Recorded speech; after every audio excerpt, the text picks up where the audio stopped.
Hello everybody, my name is James, hope you're doing well and welcome back to another video. And today we're going to be talking about what on earth happened in that Miami sprint race. If you enjoy the video, make sure to leave a like and subscribe for more Formula 1 content.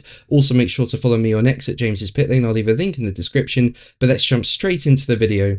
So that was a very exciting sprint race, with it being a wet race, changeable conditions, drivers having to come in from wet to dry tyres midway through the race, all very exciting, and it was won by Lando Norris, and I think he deserved it. You know, at the start, he made his way up from P3 to P2 while his teammate Oscar Piastri took the lead, but it was quite clear that Norris had more pace, and he really deployed it just before the changeover period to dry tyres. And Norris was unlucky. He had to pit a lap later than Piastri because he was the car behind, but it actually worked out for Norris because when he came into the pits, the safety car came out, and that meant he came out ahead of Piastri and in the lead of the race, and it ended up finishing behind the safety car. Norris won with Piastri P2.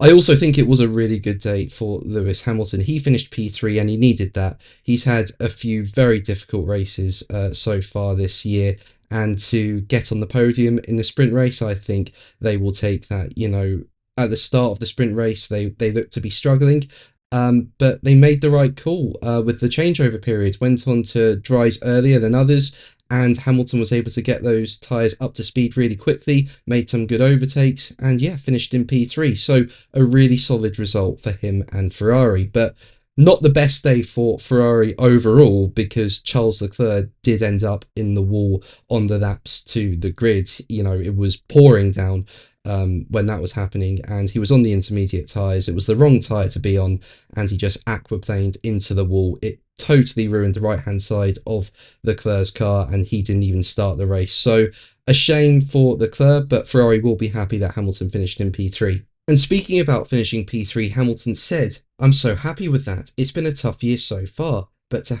I never thought it was going to rain in Miami. It was the first time that we've all been on track in the wet here, and what a race it provided us. I really did struggle on the inters. I think everyone was struggling on them. I made the call at the end. I was like, I'm coming in because I was going nowhere, so take the risk, take the gamble, and it paid off.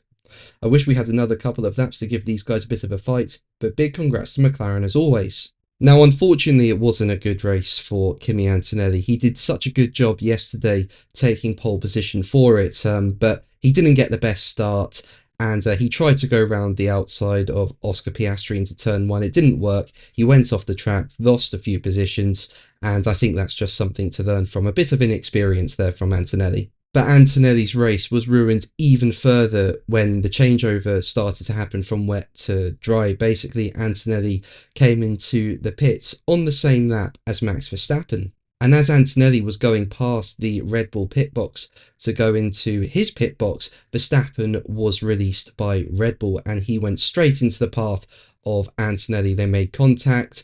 Verstappen's car was damaged. He lost a bit of his front wing. And on top of that, it meant Antonelli could not go into the pits. He had to swerve left to avoid the collision being any worse than what it was. So he just had to continue straight down the pit lane and went out and wasn't able to pit onto dry tyres. So that was Red Bull's fault, 100%. And it just looks like they didn't realise that there was a Mercedes coming into the pit box in front of them, and Verstappen was given a 10-second penalty for that. But as I say, it was Red Bull's fault for releasing Verstappen into the path of Antonelli. And speaking about the incident, Red Bull team boss Christian Horner said it was human error, while Max Verstappen told Sky F1, "We all don't want that to happen, but it happened. It's something we need to investigate, but I'm just happy no one got injured. With these cars, if you hit someone, it's not great. It's super clear what happened, so there's not much more for me to add." But that's going to be the video from me today. Thank you ever so much for watching. Make sure to like and subscribe for more videos, and until the next one, take care. Bye.